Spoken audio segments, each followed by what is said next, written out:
గంటకి ఒక 20,000 అట్లా తీసుకొని నేను పర్సన్స్ దగ్గరికి వెళ్తాను మేడం. పెళ్ళైన తర్వాత కూడా కంటిన్యూ చేసావా ఆ పని? చేశాను మేడం. నా పరిస్థితులను బట్టి నీ చేయాల్సి వచ్చింది. పరిస్థితులు పాడుగాను. నువ్వు నాకు ఎలాంటి శిక్ష చేసినా నేను తీసుకోగలుగుతా. దయచేసి నన్ను వదిలేస్తాను. నువ్వు నాకు వద్దు అంటే మాత్రం నేను బ్రతకలేదు సార్. ఆల్రెడీ నేను చనిపోయిన శవాన్ని సార్. శవంతో కాపురం చేయాలనుకుంటున్నా సార్ తను. పెద్ద సముద్రం లాంటి మనసు ఉండేటటువంటి భర్త వచ్చి ఓకే నేను ఎలాగ చేయట్లేదు నువ్వు కూడా ఆ వ్యాపారం చేసుకోను అంటే కనుక అది వేరే విషయం. ఏ మొగుడు అంటాడు, ఏ మగాడు అంటాడు. నేను చేసింది నీ దగ్గర నాకు తప్పని నేను ఒప్పుకున్నాను కదా. రేపొద్దున జాబ్ ఏదో ప్రాబ్లం అవుతుంది, మళ్ళీ కంటిన్యూ చేస్తారా? నాకు నువ్వు కావాలి, నీతో లైఫ్ కావాలి అని చెప్పి నేను నిన్ను అడుగుతున్నాను కదా. అమ్మ దీనికి మాటలు లేవు, మాట్లాడుకోవటాలు లేవు.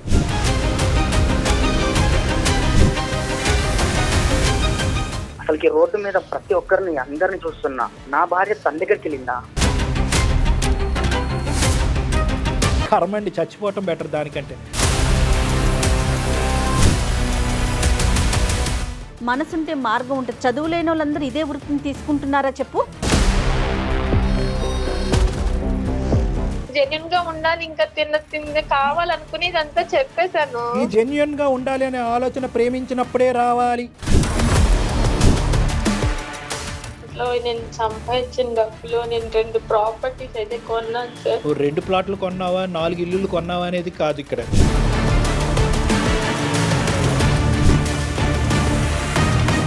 ఇప్పుడు వచ్చేసి ఆ రక్తపు కూడా తినమంటే ఎలా సార్? ఉద్యోగం లేకపోతే అడుక్కుతునే వాళ్ళం మేడం. మాట్లాడే హక్కు కూడా నాకు లేదు.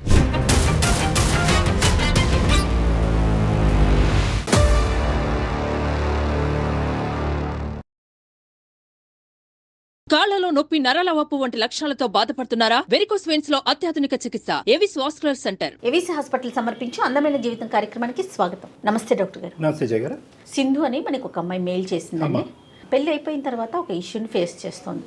సో నా సంసార జీవితం ఏంటి, నేను ముందుకు వెళ్ళాలా వెనక్కి రావాలా నాకు అర్థం కావట్లేదు. సో అందుకని ఒకసారి మీతో మాట్లాడిద్దామని కాల్ చేస్తానండి. హలో, నమస్తే అండి సింధు గారా? అవునండి. ఎవరండి? నేను జయానండి, అందమైన జీవితం ప్రోగ్రామ్ నుంచి కాల్ చేస్తున్నాను. నాతో పాటు డాక్టర్ కళ్యాణ్ చక్రవర్తి గారు ఉన్నారు. మేడం నమస్తే. మేడం నమస్తే సార్. నమస్తే అమ్మ సింధు. మెయిల్ పెట్టారు కదా, ఒకసారి డాక్టర్ గారితో మాట్లాడతారా? మాట్లాడతాను మేడం. చెప్పినా ఏంటి సమస్య సింధు? నీ వయసు ఎంతమ్మా, పెళ్ళి ఎంత కాలం అయింది? నాకు 27 ఇయర్స్ సార్ ప్రెసెంట్. ఓకే. నాకు మ్యారేజ్ అయ్యి 2 ఇయర్స్ అయింది. 2 ఇయర్స్ అయింది. 2 ఇయర్స్ అయింది సార్. మాది లవ్ మ్యారేజ్. అయితే మా హస్బెండ్ నన్ను చాలా బాగా చూసుకునేవాడు. ఫస్ట్ లో చాలా అంటే చాలా బాగా ఉండేవాళ్ళం. అసలు నాకు ఇట్లాంటి లైఫ్ వస్తుందని చెప్పి నేనైతే అసలు ఎక్స్పెక్ట్ చేయలేదు. బట్ తను సడన్ గా ఒక 4 months నుంచి నాతో అంటే అసలు ఎవరో తెలియని పర్సన్ తో ఉంటున్నాను అన్న ఇది ఫీల్ తో ఉంటున్నాడు సార్. నన్ను ఇగ్నోర్ చేస్తున్నాడు, బాగా దూరం పెట్టేస్తున్నాడు. మాట్లాడడానికి కూడా కష్టమైపోతుంది తనకి. ఇగ్నోర్ చేస్తున్నాడు, మాట్లాడట్లేదు, ఒక పరాయి వ్యక్తిలా చూస్తున్నాడు నిన్ను. చూస్తున్నాడు సార్. అడిగినా గానీ నీ పని ఇది, నా పని నాది అంటున్నాడు. తన కోసం నేను 2 times సూసైడ్ అటెంప్ట్ కూడా చేసుకున్నాను సార్ నేను. ఎందుకమ్మా సూసైడ్ అటెంప్ట్ ఎందుకు? అంటే తను ఇట్లా చేస్తుంటే నాకు అసలు ఉండబుద్ధి కావట్లేదు సార్. తను నాకు చాలా ఇచ్చేస్తున్నాడు. ఎందుకు ఇట్లా చేస్తున్నాడు? కారణం ఏం చెప్పలేదమ్మా? అడిగేవా కారణం ఏంటండి అని? బహుశా అడుగుంటారుగా మీరు సింధు. నాకు తల్లిదండ్రులు లేరు సార్, అండ్ తనకి కూడా పేరెంట్స్ లేరు. తను వాళ్ళ మావయ్య వాళ్ళ దగ్గర ఉంటాడు సార్. ఓహో, తల్లిదండ్రులు ఏం చేస్తుంటాడు? సంపాదన అది ఓకేనా? ఏం లేదు మేడం, అసలు ఏం లేదు. బట్ నాకు చెప్పడం అయితే నాకు జాబ్ ఉంది అని చెప్పి మ్యారేజ్ చేసుకున్నాడు. నేను కూడా చాలా హ్యాపీగా ఫీల్ అయ్యాను. కాదమ్మా సింధు, లవ్ మ్యారేజ్ అని చెప్తున్నారు కదా, అతను ఏం చేశాడు ఏంటి మరి? నిజం చెప్తున్నాడా అబద్ధం చెప్తున్నాడా తెలుసుకోలేకపోయారా మీరు? మేడం నేను అవన్నీ మాట్లాడే విధానాన్ని బట్టి ఇంకా ఇరు కుటుంబాలు లేకపోయేసరికి నాకు తల్లిదండ్రులు లేకపోయేసరికి నేను పెళ్లి చేసుకుంటాను అంటే వేరే విధంగా ఏం మాట్లాడకుండా సడన్ గా వచ్చి పెళ్లి చేసుకుంటాను అంటే నేను హ్యాపీగా ఫీల్ అయ్యాను మేడం. అదే ఇంకా హ్యాపీనెస్ లో అతను ఏంటి, అతను పూర్వపరాలు బ్యాక్గ్రౌండ్ ఏమీ చేయలేదు. వాస్తవానికి ఏంటంటే ఒక ఉద్యోగం లేనటువంటి అబ్బాయిని ప్రేమించి పెళ్లి చేసుకున్నావు నువ్వు. నువ్వు నీ వంతు ప్రయత్నంగా నువ్వు ఏదో ఒక చిన్న ఉద్యోగం చేసుకుంటూ సంపాదిస్తున్నావు. అంటే నేను ప్రైవేట్ జాబ్ చేస్తున్నానని చెప్పి నేను తనకి అబద్ధం చెప్పాను. నేను గంటకి ఒక 20,000 అట్లా తీసుకొని నేను పర్సన్స్ దగ్గరికి వెళ్తాను మేడం. అది మా తల్లిదండ్రులు లేని దాని మూలాన నాకు ఎవరు చూసేవాళ్ళు లేక నా పరిస్థితులను బట్టి నేను చేసుకోవాల్సి వచ్చింది. ఎప్పటి నుంచి ఇలాంటి పనులు చేస్తున్నావు? నేను ఒక 6 years నుంచి చేస్తున్నాను మేడం. అతను ఉద్యోగం చేయట్లేదు అన్నది నీకు తెలీదు, నువ్వు ఇటువంటి వ్యాపారంలో ఉన్నావని అతనికి తెలియదు కదమ్మా. తెలియదు సార్. కానీ ఆ వాస్తవానికి నిరుద్యోగం దాచిపెట్టే దానికంటే ఇలాంటి ఉద్యోగం దాచిపెట్టడం అన్నది, ఇలాంటి వ్యాపారం దాచిపెట్టడం అన్నది పెద్ద ఇష్యూ కదమ్మా. సార్ ఫస్ట్ మేము మ్యారేజ్ చేసుకున్నప్పుడు నేను పెళ్ళైతే నాకు ఇట్లాంటి ఇబ్బందులు ఏమి ఉండవు, నేను అసలు ఇట్లాంటివి చేయాల్సిన అవసరం ఉండదు, తను మంచిగా చూసుకుంటాడు కదా, తనకి జాబ్ ఉంది కదా, నాకు ఇంకా ఇట్లాంటి కర్మ ఉండదు అనుకొని నేను మ్యారేజ్ చేసుకున్నాను సార్. కానీ నాకు మ్యారేజ్ చేసుకున్న తర్వాత తెలిసింది ఏంటంటే తనకి అసలు ఏం లేదు సార్. తను వాళ్ళ ఇంటికి వెళ్తే తినడానికి ఫుడ్ కూడా లేదు సార్. మాకు మ్యారేజ్ అయిన తర్వాత తెలిసింది తనకి జాబ్ గానీ ఏమీ లేదు. మా ఫ్యామిలీ పరిస్థితి అంతంత మాత్రం, తను ఏం చెయ్యడు, జాబ్ కి సర్చింగ్ లో ఉన్నాడు అంతే సార్. అతని పేరేంటమ్మా? సింధు. శేఖర్ సార్. శేఖర్ గారికి పెళ్ళైన తర్వాత జాబ్ వచ్చిందా? జాబ్ వస్తే ఎంతకాలం తర్వాత రీసెంట్ గా వచ్చింది సార్. 4 months అవుతుంది, 4.5 months అవుతుంది. తనకి జాబ్ వచ్చింది అని తెలిసినప్పుడు నేను వెంటనే ఈ విషయం తనతో షేర్ చేసుకున్నా. నేను ఇంక తప్పు చేయకూడదు, ఇప్పుడు దాకా చేసింది. కాదమ్మా సింధు, ఇంకొక చిన్న విషయం. ఇప్పుడు నువ్వు పెళ్ళైన తర్వాత కూడా కంటిన్యూ చేసావా ఆ పని? చేశాను మేడం, నా పరిస్థితులను బట్టి చేయాలి. నీ పరిస్థితులు పాడుగాను. ఏమ్మా ఏదన్నా చేసుకోవచ్చు కదమ్మా. ఒక ఆడపిల్ల, ఒక తెలివైన ఆడపిల్ల, వినటానికి చదువుకున్న అమ్మాయిలా ఉన్నావు, తెలివైన కూడా లేదు సార్. ఏమన్నా చేయడానికి నాకు వేరే ఏం తెలియదు సార్. అమ్మ నీకు నువ్వేంటంటే అక్కడ గంటకి 20,000 అనే ఫిగర్ చూస్తున్నావే తప్ప నీతిగా బతకాలి, అట్లీస్ట్ పెళ్ళి అయిన తర్వాత అంతా నీతి న్యాయంగా బతకాలి, ఒక భర్తకి తగినట్టుగా బతకాలి. ఓకే, మీ ఆయన ఉద్యోగం చేయట్లేదు, అట్లీస్ట్ నిన్ను మంచిగా చూసుకునేవాడా? నన్ను చాలా బాగా చూసుకునేవాడు సార్. దాంట్లో మాత్రం నాకు ఎట్లాంటి ప్రాబ్లం గానీ అట్లా అంత మంచిగా చూసుకున్నాడు కాబట్టి ఏ రోజైనా కూడా ఈ గుట్టిప్పితే కనుక అది కూడా యాక్సెప్ట్ చేసేస్తాడని అనుకున్నావు.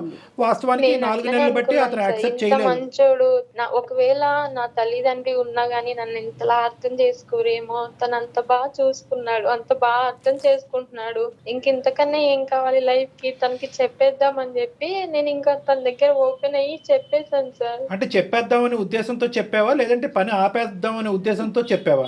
తనకి చెప్పిన రోజు నుంచి నేను అసలు ఏం చేయట్లేదు సార్. తనకి ఎప్పుడైతే జాబ్ వచ్చిందో అప్పటి నుంచి నేను ఇట్లాంటివన్నీ ఆపేసి తన ముందు అంటే నా గురించి బయట వాళ్ళు చెప్పేదానికన్నా నేను తన ముందు నా చెప్పడం మంచిది, తను నన్ను అర్థం చేసుకుంటాడని ఒక్క నమ్మకంతో నేను చెప్పాను సార్. నిజంగా అమ్మ, నువ్వు ఇలాంటి పని చేస్తూ కుటుంబాన్ని పోషిస్తున్నావు అనే అంశం అతను తెలిస్తే 2 సంవత్సరాల్లో కాదు 2 నిమిషాల్లో ఉద్యోగం సంపాదించి ఉండేవాడే మాత్రం. ఎందుకంటే ఇంత పరువు తక్కువ పని ఏ మగాడు యాక్సెప్ట్ చేయనటువంటి మగాడైనా అటువైపు ఆడదైనా ఎవరైనా కూడా యాక్సెప్ట్ చేయనటువంటి ఒక భయంకరమైనటువంటి అంశం చేస్తూ ఇలా కుటుంబాన్ని పోషించడం వెనకాతల బహుశా నీకు అదే ఆనవాయితీ, అదే పద్ధతి, అదే అలవాటైందేమో అని అనుకుంటారేమో. కానీ ఇల్లు గడవట్లేదు, భర్త ఉద్యోగం చేయట్లేదు కాబట్టి నేను కష్టపడుతున్నాను, చెమటోడ్చి చేస్తున్నానని ఎవరు అనుకుంటారమ్మా?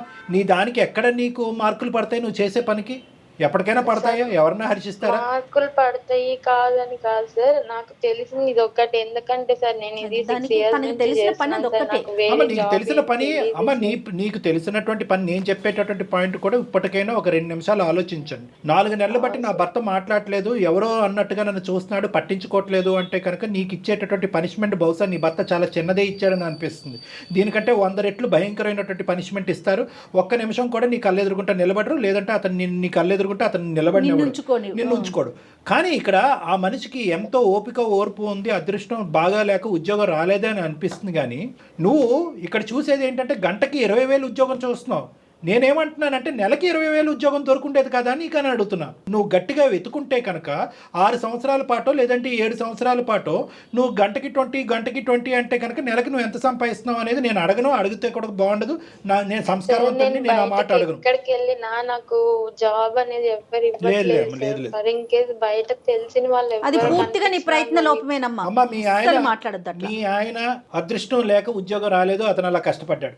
నీకేంటంటే నీకు థ్రెషోల్డ్ ఎక్కువయ్యి, అంటే నీకు కావలసినటువంటి డబ్బు ఏ లెవెల్ సంపాదన అయితే నీకు బాగుంటుందనే ఆలోచనతో నువ్వు ఇతరత్ర చిన్న డబ్బులు వచ్చి నీతిగా బతికేటటువంటి అంశాలు వచ్చి, అంటే ఇలాంటి పనులు చేసే వాళ్ళంతా నీతిమాలిన వాళ్ళని నేను అన్ను.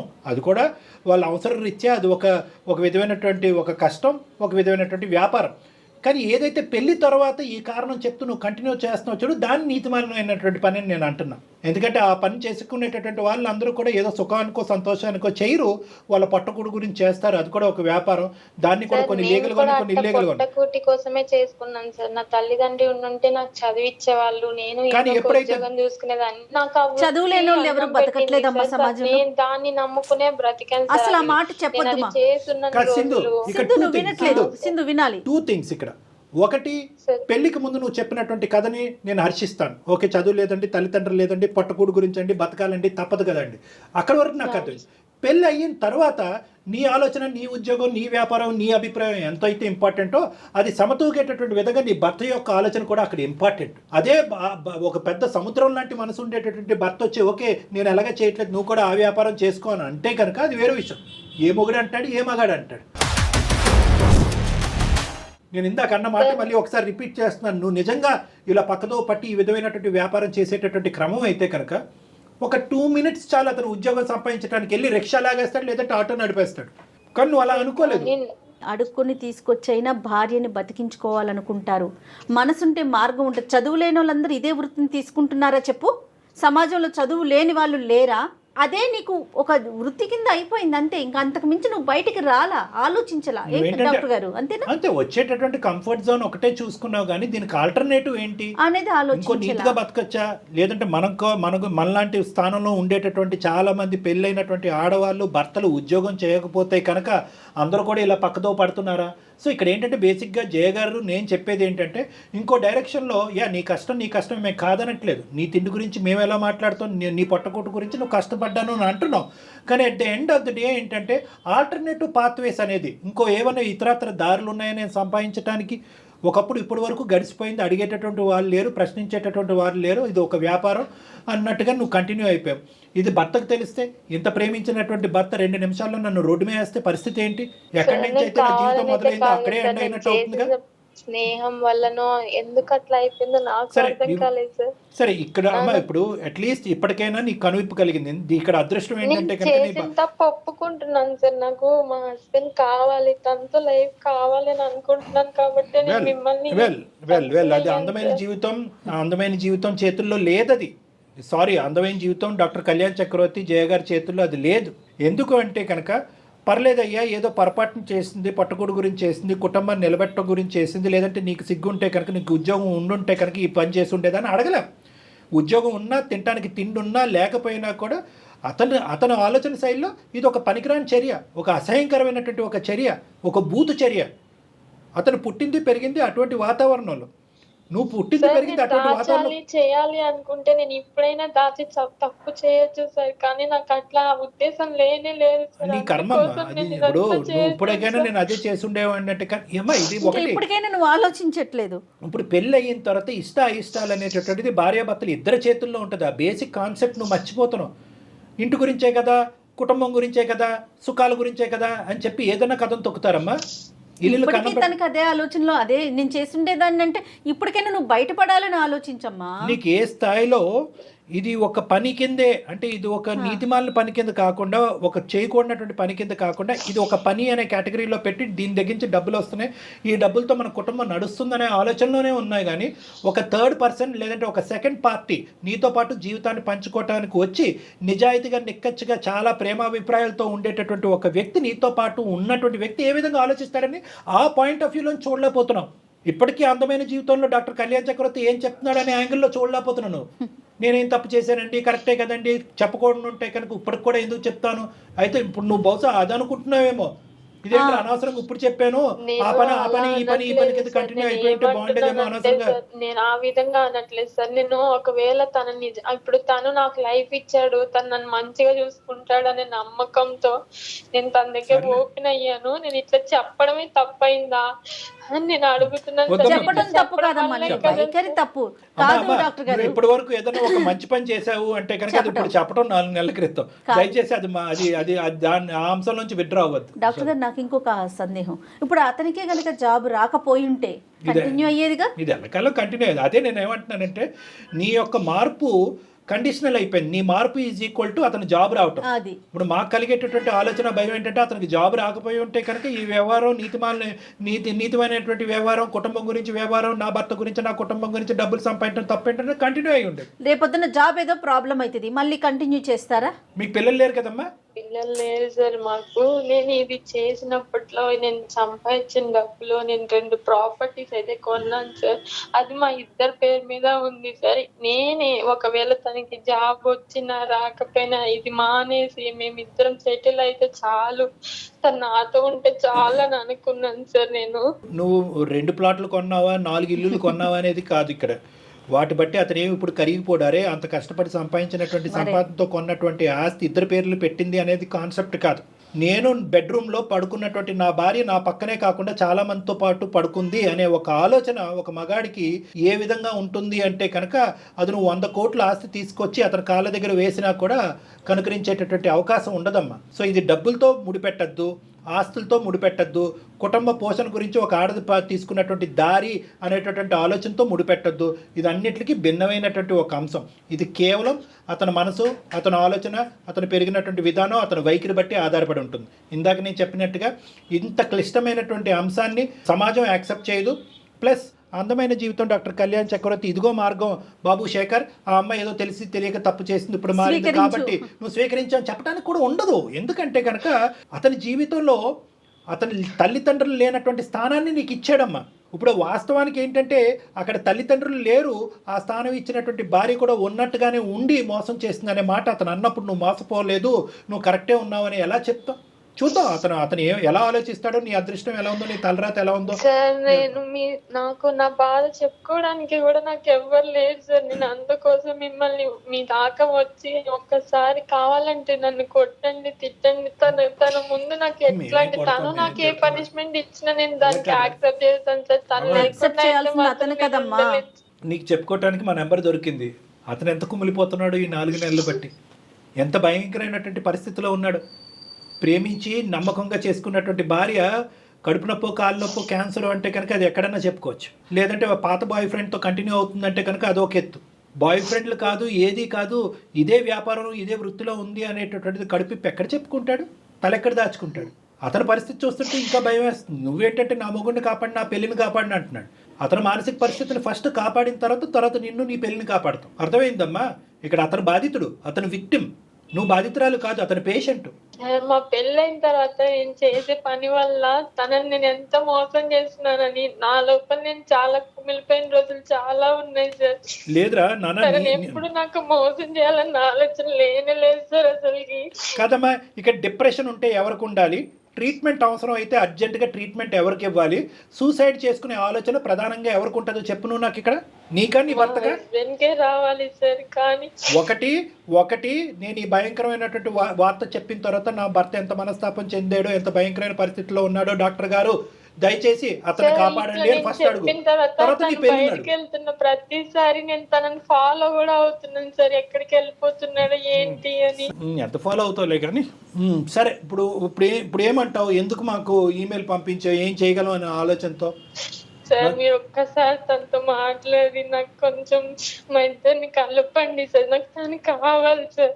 అర్థమైంది నాన్న, అర్థమైంది, మాకు అర్థమైంది, నీ బాధ అర్థమైంది. ఏం చేద్దాం డాక్టర్ గారు? ఒకసారి కలుపుదాం మేడం, ఒక ప్రయత్నం అయితే చేద్దాము. ఎందుకంటే మన వరకు వచ్చిన వాళ్ళని ఎవరిని ఇప్పుడు వరకు ఖాళీ చేతితో పంపించలేదు. మనం ఫోన్ కాల్ చేద్దాము. ఇందాక ఆ అమ్మాయికి చెప్పినట్టుగానే ఇటువంటి అంశంలో పూర్తి స్థాయి గ్యారంటీ కానీ హోప్ కానీ ఇవ్వదలుచుకోలేదు. సో ఫస్ట్ అతని పరిస్థితులు ఎలా ఉందో తెలుసుకుందాం. నువ్వు ఫోన్ కలపమ్మా. आपका कॉल होल्ड पर है, लाइन पर बने रहें या कुछ देर बाद कोशिश करें. హలో. ఏమండి? చెప్పు. ఎందుకు ఇట్లా చేస్తున్నావు నువ్వు? అసలు ఎలా ఉండాలి నీతో? నేను చేసింది నీ దగ్గర నాకు తప్పని నేను ఒప్పుకున్నాను కదా. నాకు నువ్వు కావాలి, నీతో లైఫ్ కావాలి అని చెప్పి నేను నిన్ను అడుగుతున్నాను కదా. కానీ నువ్వు నన్ను ఎట్లా చూస్తున్నావు? మనం కలిసి ఉన్న ఈ 2 years లో ఎప్పుడు మనం ఎంత మంచిగా ఉన్నది ఒక్క రోజు కూడా గుర్తు రావట్లేదా నీకు? చెప్పు. మనసు చచ్చిపోయింది అసలుకి. ఇప్పుడు మళ్ళీ నన్ను అది రికవర్ చేయమన్నా నా వల్ల కాదు. అసలు యాక్సెప్ట్ చేయలేకపోతున్నాను నీతో. అట్లా మాట్లాడుకురా ప్లీజ్ మా. నువ్వంటే నాకు ఎంత ఇష్టమో నీకు తెలీదా? చెప్పు. నువ్వుతో మాట్లాడకుండా, నిన్ను చూడకుండా నేను ఉండలేను కదా. నువ్వు కావాలని చెప్పి నేను నీ దగ్గరికి వస్తుంటే నువ్వు ఎందుకు ఇట్లా చేస్తున్నావు నన్ను? అసలుకి రోడ్డు మీద ప్రతి ఒక్కరిని అందరిని చూస్తున్నా. నా భార్య తన దగ్గరికి వెళ్ళిందా లేదా? అసలుకి ఏంటి, నా భార్యను అలా చూస్తుంటే నాకే ఒళ్ళు గౌరవపడుతుంది. నేను సుమన్ టీవీ వాళ్ళని అప్రోచ్ అయ్యానంటే వాళ్ళకి మెయిల్ పెట్టాను. సార్ అండ్ మేడం లైన్ లో ఉన్నారు, ఒకసారి నువ్వు వాళ్ళతో మాట్లాడు. శేఖర్, చెప్పండి సార్. నా పేరు డాక్టర్ కళ్యాణ్ చక్రవర్తి నాన్న. సుమన్ టీవీ అందమైన జీవితం. బహుశా ఈ కార్యక్రమం గురించి నీకు తెలిసే ఉంటుంది. నమస్తే సార్. నమస్తే నాన్న. సారీ, ఇటువంటి పరిస్థితుల్లో నీతో మాట్లాడవలసి వస్తుందని చెప్పి. ఎందుకంటే నీ బాధని ఎటువంటి మాటలలో వర్ణించాలో నాకైతే అర్థం కావట్లేదు. వాస్తవానికి ఈ అమ్మాయి మాకు ఈమెయిల్ చేయకపోయినా బాగుండేది. ఈమెయిల్ చేసి మా ద్వారా, అంటే చాలా బలవంతంగా ఈ ఫోన్ కాల్ కలిపమ్మ అతనితో మాట్లాడదామని చెప్పి వచ్చినటువంటి బాధితులు ఉట్టి చేత్తో పంపించే సాంప్రదాయం ఆనవాయితీ మాకు లేదు. కాబట్టి సరే అమ్మ చాలా అయిష్టంగా విముఖంగానే నీకు ఫోన్ కలపమని చెప్పాం. ఎందుకంటే నీ బాధ మామూలు బాధ కాదు.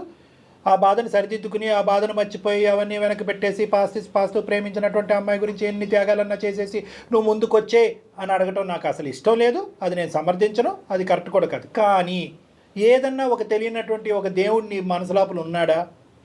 ఆ దేవుడు కాసేపు ఏమైనా దయదలిచి ఈ దిక్కును కూడా చూస్తాడనేటటువంటి ఆలోచన, ఆశతో నీతో ఒక మాట అడగటానికి వచ్చాను. నేను రిక్వెస్ట్ చేయటం అనేది నా బాధ్యత కాబట్టి రిక్వెస్ట్ చేస్తాను. ఒప్పుకోవలసినటువంటి బరువు బాధ్యతలు నీ మీద లేవు కాబట్టి ఒప్పుకుంటావు లేవా అనేది నీ ఇంగితానికి, నీ ఆలోచనకి, నీ యొక్క వ్యక్తిత్వానికి వదిలేస్తాను. సార్ ఆల్రెడీ నేను చనిపోయిన శవాన్ని సార్. శవంతో కాపురం చేయాలనుకుంటున్నా సార్. తను నా వల్ల కాదు సార్. తను వద్దు సార్ నాకు. అడుగుతున్నాను ప్లీజ్ ఒప్పుకో. నువ్వు నాకు ఎలాంటి శిక్ష చేసినా నేను తీసుకోగలుగుతా. దయచేసి నన్ను వదిలేస్తాను. నువ్వు నాకు వద్దు అంటే మాత్రం నేను బ్రతకలేనురా. నేను మానసికంగా చాలా చచ్చిపోయాను. నాతో అసలు మాట్లాడదు. ఇప్పుడు నువ్వు నన్ను వదిలేస్తే నాకు అదే పరిస్థితి అయిపోతుంది.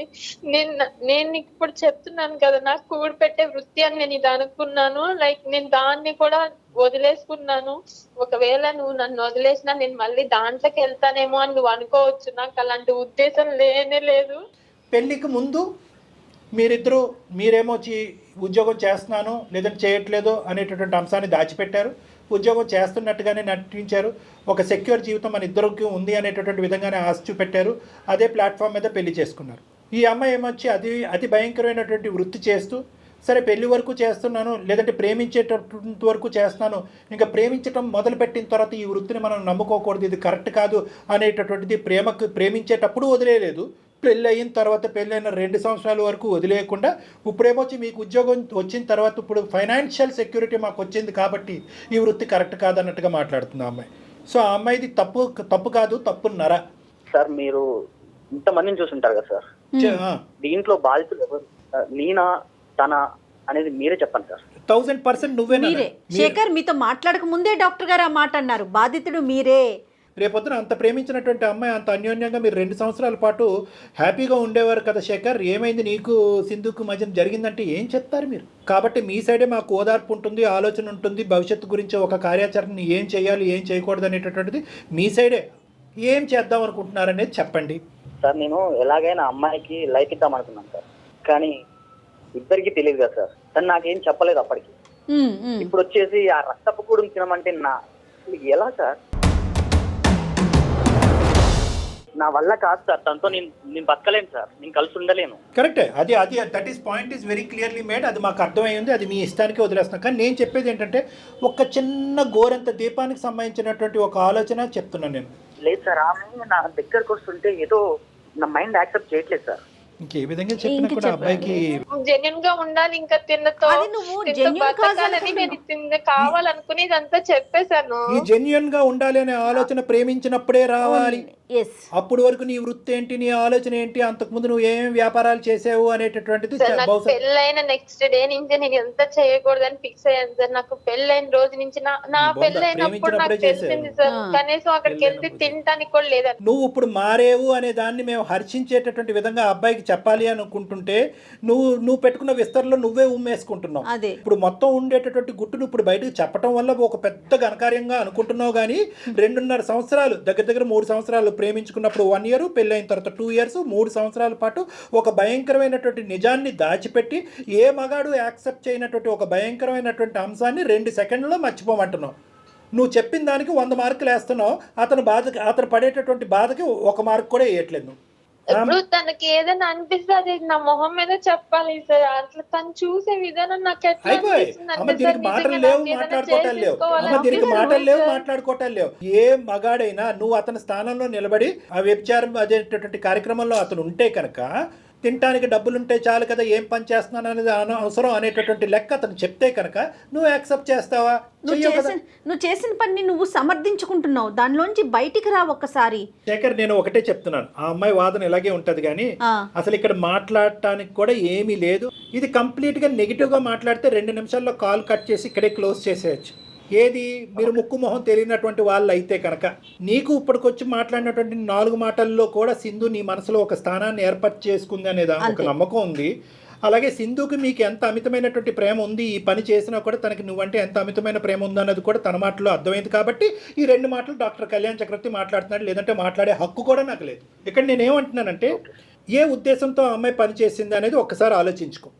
ఇల్లు గడవటానికి చాలా కష్టమైనటువంటి పరిస్థితి. నువ్వు కష్టపడట్లేదు అంటే కనుక అన్ని విధాలుగా కష్టపడి ఉద్యోగం రానటువంటి పరిస్థితి. ఈ అమ్మాయికి ఏ డిగ్రీ, ఏ చదువు లేదు, ఏ క్వాలిఫికేషన్ లేదు, తను పుట్టేగి తను ఎప్పుడు ఏ ఉద్యోగం చేయలేదు. వ్యాపారంగా ఇది మొదలుపెట్టిన కాడి నుంచి ఏదో డబ్బులు వస్తున్నాయి కాబట్టి ఇదే నమ్ముకుని ఇంకో యాంగిల్లో చూడనటువంటి పరిస్థితి. ఆ అమ్మాయి ఏమనుకుంది అంటే కనుక అక్కడ వెళ్ళి ఆ వృత్తిని ఏదో ఆనందించట్లేదు. వృత్తి చేసినప్పుడల్లా కుంగిపోతూ బాధపడుతూనే చేసింది. ఎందుకు అది చేయకపోతే కనుక ఇల్లు గడిచేటటువంటి పరిస్థితి లేదు. మీరేమొచ్చి ఉద్యోగం చేస్తున్నాను అనేటటువంటి అబద్ధంతో పెళ్లి చేసేసుకున్నారు మీరు. పోనీ అప్పుడే నిజాయితీగా మీరు మాట్లాడుంటే కనుక ఆ అమ్మాయి కూడా నిజాయితీగా ఈ అంశం చెప్పుండేదేమో. కానీ మీరు దాచిపెట్టారు, తను దాచిపెట్టి. సరే, అది పెద్ద గీత ముందు చిన్న గీత. ఇందాక నేను అన్నట్టుగా ఏంటంటే బహుశా ఈ అమ్మాయి ఈ వృత్తి చేయకుండా ఉండుంటే కనుక మీరు ఇలా అబద్ధం ఆడి ఉద్యోగం చేయకుండా పెళ్లి చేసుకుని ఉంటే కనుక ఏమయ్యా, నువ్వేం మగాడవయ్యా, ఏ ఉద్యోగం చేయకుండా ఒక ఆడపిల్లను మోసం చేసి ఎలా పెళ్లి చేసుకుంటావయ్యా? ఆల్రెడీ తల్లిదండ్రులు లేనటువంటి ఆడపిల్లని ఈ విధంగా మోసం చేస్తావా? భర్త అనేటటువంటి స్థానం కాకుండా తల్లిదండ్రులు లేనటువంటి స్థానాన్ని కూడా నీకు ఇచ్చింది, అదేవిధంగా తల్లిదండ్రులు లేనటువంటి స్థానాన్ని నువ్వు అమ్మాయికి ఇచ్చావు, అది వేరే విషయం అని అనుండేవాళ్ళు. కానీ ఈరోజు ఈ అమ్మాయి ఆ పని చేయటం వల్ల నువ్వు ఉద్యోగం చేయకుండా దొంగచాటును వచ్చి పెళ్లి చేసుకునేటటువంటి అంశం ఈరోజు కప్పడిపోయింది. కానీ నేను అయినా కానీ దీన్ని నీ సైడే మాట్లాడుతున్నాను. 1 ఇంచు అటువైపు కూడా ఆలోచించమంటున్నాను. ఉద్దేశం ఏంటి? ఉద్యోగం లేకపోతే ఇలాంటి వ్యాపారాన్ని ఎంచుకుంటారా సార్? చెప్పండి. అయినా కానీ నేను సమర్థించట్లేదు. కానీ తన ఉద్దేశం, తను పుట్టెరిగి తన ఆలోచనకు తెలిసినంత వరకు సంపాదనకు ఉండేటటువంటి ఏకైక దారి అదే అని చెప్పి పెళ్లికి ముందు ప్రేమించినప్పుడు పెళ్లి తర్వాత కూడా అదే నమ్ముకుని అదే అందులోనే కొట్టుకుపోయింది పిచ్చి మహాతల్లి. ఇప్పటికి కూడా ఏమంటుంది, తనకి ఇప్పటికి కూడా ఇందాకటి నుంచి మనం మాట్లాడుతున్నాం, తను చేసేటటువంటి వ్యాపారాన్ని తప్పు పట్టట్లేదు తెలుసా? తల్లిదండ్రులు లేకపోయినా ఒక పూట తిండి దొరుకుతుందో లేదో అనేటటువంటి ఆలోచనలో ఉన్న అమ్మాయికి తన శరీరాన్ని అమ్ముకుని అదే తిండి పెట్టింది. కాబట్టి ఇప్పుడు కూడా అమ్మాయి ఆ వృత్తి మీద వేలెత్తి చూపెట్టట్లేదు. అయితే ఇప్పుడు ఏంటంటే నిజంగా ప్రేమతోనే ఒక బాధ్యతతోనే మీ ముందుకు వచ్చింది ఆ అమ్మాయి. తన సుఖాలు సంతోషాల గురించి కాదు కదా. ఒకప్పుడు తన ఉద్యోగం చేయకపోతే ఇల్లు ఎలా గడుస్తుంది, ఇటువంటి ఆలోచనతో వచ్చింది తన ముందుకి. సరే, ఇటువంటి కాన్సెప్ట్కి, ఇటువంటి రీజనింగ్కి ఎన్ని మార్కులు పడతాయో నాకు తెలియదు. మీ ఇష్టం అండి, డెసిషన్ మీ ఇష్టం. Decision is absolutely yours. మేము ఎప్పుడు కూడా అందమైన జీవితంలో ఇంతవరకు కూడా ఇంత చాయిస్ లేదండి. డాక్టర్ గారు ఒక సలహా ఇస్తారు. కానీ నేను చెప్తున్నట్టుగా జయ గారు, మీరు బాధితులు అంతే. మీరు పడరానటువంటి బాధలు పడ్డారు, అనుభవించకూడనట్టు కష్టాలన్నీ అనుభవించారు. ఇందాక ఒక్క మాట అన్నారు, రోడ్డు మీద ఒక మగాడు వెళ్ళిపోతుంటే కనుక వీడితో కూడా పడుకుందని ఆ భార్య అనేటువంటి కర్మండి, చచ్చిపోవటం బెటర్ దానికంటే. సో నేనేమంటున్నానంటే ఇందాక నేను అన్నట్టుగానే ఇది పూర్తిగా మీ నిర్ణయం అని చెప్పి మేము కన్ఫ్యూజ్ చేస్తున్నామని మీరు అనుకుంటే కనుక మా క్లినిక్ ద్వారాలు ఎప్పుడు తెరిచే ఉంటాయి. మీరు కావాలంటే రావచ్చు, కూర్చోవచ్చు, మాట్లాడచ్చు. సో కంప్లీట్గా ఇది మీ చాయిస్. ఒక్క 2 నిమిషాలు నేను మాట్లాడాలను. అయ్యో తప్పకుండా. అసలు నేను మా మామ కూతురు చేసుకుందాం అనుకున్నా మేడం. కానీ ఇంకా నేను లవ్ చేశాను కాబట్టి విగ్రహత అలా మారింది కాబట్టి చేసుకోవాల్సి వచ్చింది. కాకపోతే అమ్మాయి ఉద్యోగం లేదనే సాకును చూపిస్తోంది, కానీ మీరు ఇందాక చెప్పారు చూడండి, పెద్ద గీత ముందు చిన్న చుక్క అండి ఉద్యోగం లేకపోవటం అనేది. దాన్ని దీంతో కంపేర్ చేయటాకే లేదు. సరే, ఉద్యోగం లేకపోతే అడుక్కుతునే వాళ్ళం మేడం, లేదంటే ఏదో ఒకటి చేసేవాళ్ళం. కానీ ఇలాంటి వ్యాపారంలో దిగుతుందని ఎవరు అనుకుంటారు మేడం? మీరు చెప్పండి మేడం. నిజం శేఖర్ గారు, అది చాలా బాధాకరం అనిపిస్తోంది.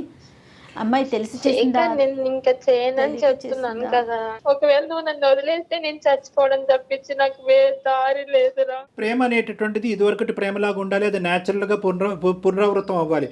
ఇక్కడ థ్రెట్ వల్ల నేను చచ్చిపోతాను బెదిరించొద్దు. అతని బాధితుడు అతను అనుభవిస్తున్నటువంటి బాధ నీకంటే 100 రెట్లు ఎక్కువ ఉంది. ఎందుకంటే ప్రేమించినటువంటి అమ్మాయిని ఉంచుకోవాలా, లేదంటే ప్రేమించి మోసం చేసి తప్పుదోరలో వెళ్ళి ఇదే వృత్తిగా నమ్మినటువంటి అమ్మాయిని వదులుకోవాలా అనేటటువంటి సందిగ్ధ పరిస్థితిలో అతను ఉన్నాడు. అతనికి సమయం కావాలి, నువ్వు అది అర్థం చేసుకోవాలి.